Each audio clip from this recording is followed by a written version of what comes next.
2 Chroniques chapitre 10. Roboam se rendit à Sichem, car tout Israël était venu à Sichem pour le faire roi.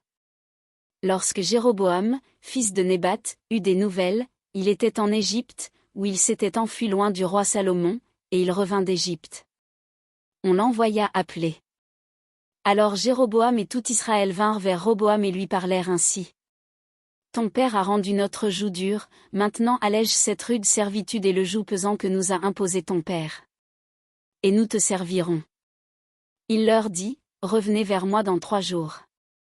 Et le peuple s'en alla. Le roi Roboam consulta les vieillards qui avaient été auprès de Salomon, son père, pendant sa vie, et il dit, que conseillez-vous de répondre à ce peuple?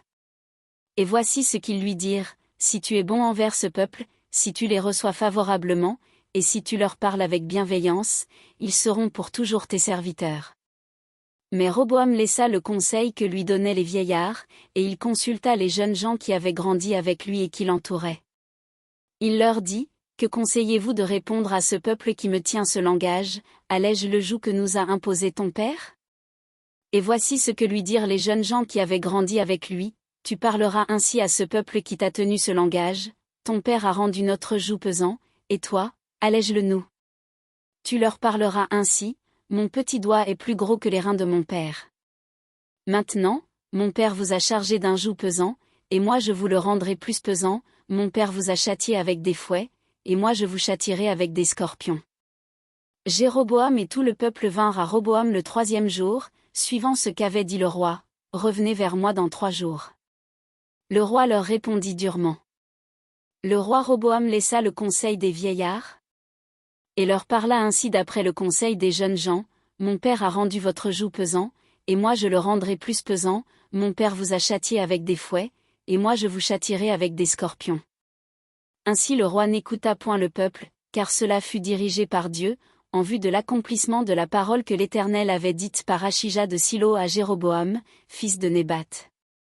Lorsque tout Israël vit que le roi ne l'écoutait pas, le peuple répondit au roi, quelle part avons-nous avec David? Nous n'avons point d'héritage avec le fils d'Isaïe. À tes tentes, Israël. Maintenant, pourvois à ta maison, David. Et tout Israël s'en alla dans ses tentes.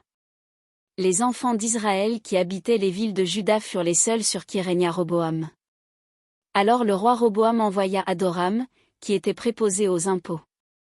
Mais Adoram fut lapidé par les enfants d'Israël, et il mourut. Et le roi Roboam se hâta de monter sur un char, pour s'enfuir à Jérusalem.